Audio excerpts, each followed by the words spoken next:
마음을 바꾸는 위인들의 한마디. 조국, 이름 모를 학도병. 나는 조국을 지키기 위해 이 자리에 왔다. 나의 이름은 중요하지 않다. 오직 자유만이 남기를 바란다. 개인의 희생. 나의 이름은 중요하지 않다는 말은 개인적인 명예나 삶을 포기하고 오직 국가와 민족을 위해 헌신하겠다는 결연한 의지를 담고 있습니다. 자신의 존재를 뛰어넘어 더 큰 가치인 조국을 지키려 한 것입니다. 자유의 가치. 오직 자유만이 남기를 바란다는 것은 조국의 독립과 자유를 위해 싸웠다는 굳은 신념을 나타냅니다. 자신의 죽음이 헛되지 않고 후손들이 자유로운 세상에서 살아가기를 바랐습니다. 익명의 영웅.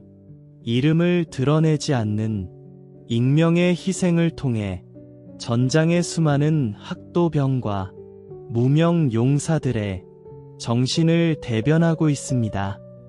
이는 특정한 한 사람이 아닌 자유를 위해 싸웠던 모든 이들의 헌신을 기리는 의미를 담고 있습니다. 어머님, 어쩌면 제가 오늘 죽을지도 모릅니다. 하지만 저는 살아가겠습니다. 꼭 살아서 돌아가겠습니다. 죽음을 각오한 결에 어쩌면 제가 오늘 죽을지도 모릅니다는 말은 현재 노인 상황이 매우 위험함을 인식하고 죽음을 회피하지 않겠다는 결연한 각오를 보여줍니다. 자신의 생명보다 더 중요한 임무가 있음을 알고 최악의 상황도 받아들일 준비가 되어 있음을 나타냅니다. 삶에 대한 희망. 하지만 저는 살아가겠습니다. 꼭 살아서 돌아가겠습니다. 라고 다짐하며 죽음의 위협 속에서도 삶의 의지를 불태웁니다. 이는 단순한 생존 본능을 넘어 어머니에게 돌아가겠다는 강한 책임감과 희망을 통해 삶의 의미를 찾고 있음을 보여줍니다. 모순 속의 진실. 죽을지도 모르지만 살아가겠다는 표현은 한 인간이 극한의 공포 속에서 느끼는 복잡한 내면을 드러냅니다. 죽음의 가능성을 인정하면서도 끝까지 삶을 포기하지 않는 모습은 고통을 이겨내고 목표를 달성하려는 인간의 강인한 정신력을 보여주는 동시에 어머니에 대한 지극한 사랑과 효심을 드러냅니다. 학도병이 남긴 말. 우리는 학생이었고 병사였으며 조국을 지키는 마지막 희망이었다. 당시 전쟁에 나선 이들이 본래 평범한 삶을 살던 학생들이었음을 명확히 합니다. 이들은 군인이 되기를 자원한 이들이 아니라 절체절명의 위기 앞에서 나라를 지켜야 하는 막중한 임무를 부여받은 존재였습니다. 마지막 희망이라는 표현은 당시 상황이 얼마나 절박했으며 이들의 어깨에 놓인 짐이 얼마나 무거웠는지를 여실히 드러냅니다. 개인의 삶을 포기하고 조국의 운명을 짊어진 그들의 희생정신이 돋보이는 부분입니다. 나는 총 대신 책을 들어야 할 나이였지만 조국은 내 손에 총을 쥐게 했다. 전쟁이 개인의 삶에 가한 폭력성을 직접적으로 보여줍니다. 학업을 통해 미래를 꿈꿔야 할 젊은 나이에 강제로 무기를 들게 된 비극적인 현실을 고발합니다. 이는 개인의 자유와 선택권이 박탈당한 채 국가의 위기 앞에 놓인 개인이 겪어야 했던 정신적 고통과 수능을 상징합니다. 전쟁이 개인의 삶을 어떻게 송두리째 바꿔 놓았는지 보여주는 가장 직접적인 문장입니다.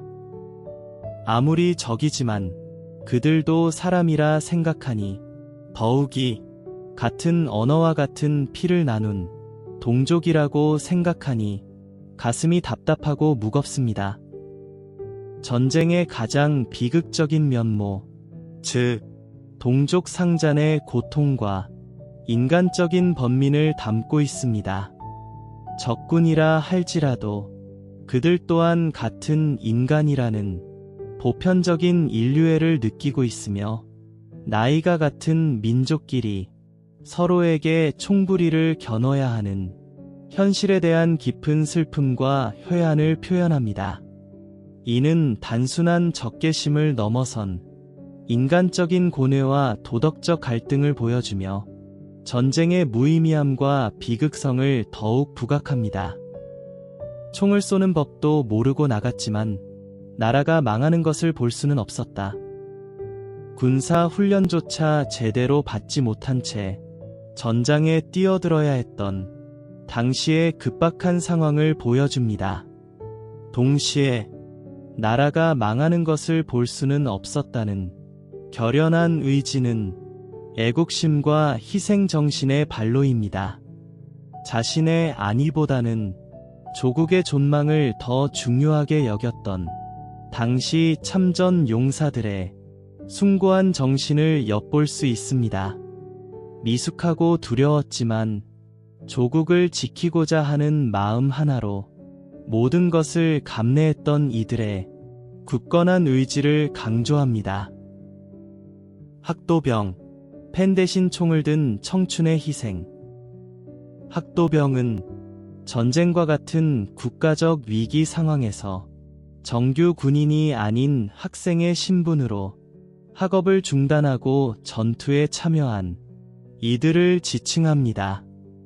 이들은 충분한 군사훈련을 받지 못했거나 심지어 총을 다루는 법조차 제대로 알지 못한 채 전선에 투입되는 경우가 많아 전쟁의 비극성을 상징하는 존재로 여겨집니다. 한국사에서 학도병이 가장 두드러지게 활약했던 시기는 바로 6.25 전쟁입니다. 1950년 6월 25일 북한의 기습 남침으로 전쟁이 발발하자 국군과 유엔군은 초반 열세에 밀려 낙동강 전선까지 후퇴하는 절체절명의 위기에 처했습니다.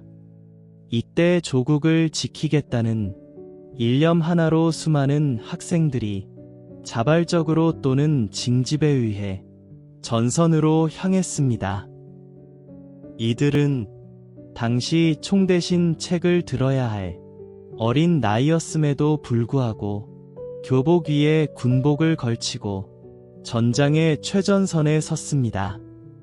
6.25 전쟁 당시 학도병들은 주로 부족한 병력을 보충하는 역할을 수행했습니다.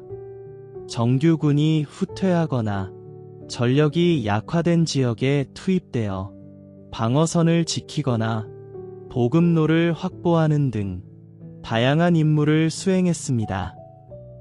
대표적인 예로 포항 전투에서는 불과 71명의 학도병이 인민군 대병력을 상대로 치열한 전투를 벌여 적으로부터 포항시가지를 방어해내는 혁혁한 공을 세우기도 했습니다. 이들의 희생과 투호는 전세를 역전시키는데 중요한 발판이 되었으며 후퇴하는 국군과 유엔군이 전열을 가다듬을 시간을 벌어주었습니다. 그러나 학도병들의 희생은 너무나도 컸습니다.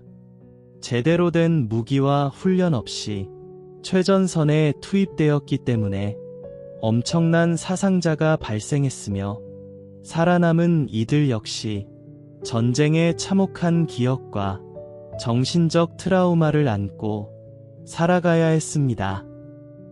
이들은 전쟁 이후에도 학업을 이어가지 못하거나 사회에 적응하는데 어려움을 겪는 경우가 많아 개인의 삶 또한 전쟁의 직접적인 피해자로 남았습니다.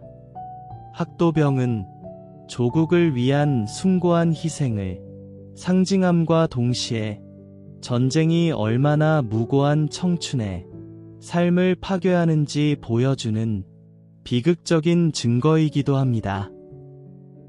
이들의 이야기는 단순한 역사적 사실을 넘어 우리에게 평화의 소중함과 전쟁의 비극성을 끊임없이 상기시키는 중요한 메시지를 전달하고 있습니다. 펜 대신 총을 들었던 이들의 희생은 오늘날 우리가 누리는 자유와 평화를 지탱하는 중요한 주춧돌이라 할 수 있습니다. 남겨진 것은 이름 없는 묘비뿐이지만 많은 학도병들은 전사했고 그중 많은 이들이 무명으로 남았습니다. 하지만 그 이름 없는 무덤 위에 우리는 지금의 평화를 놓고 살아갑니다. 수많은 희생 속에 우리의 봄이 있고 우리의 자유가 있고 우리가 웃을 수 있는 지금이 있습니다.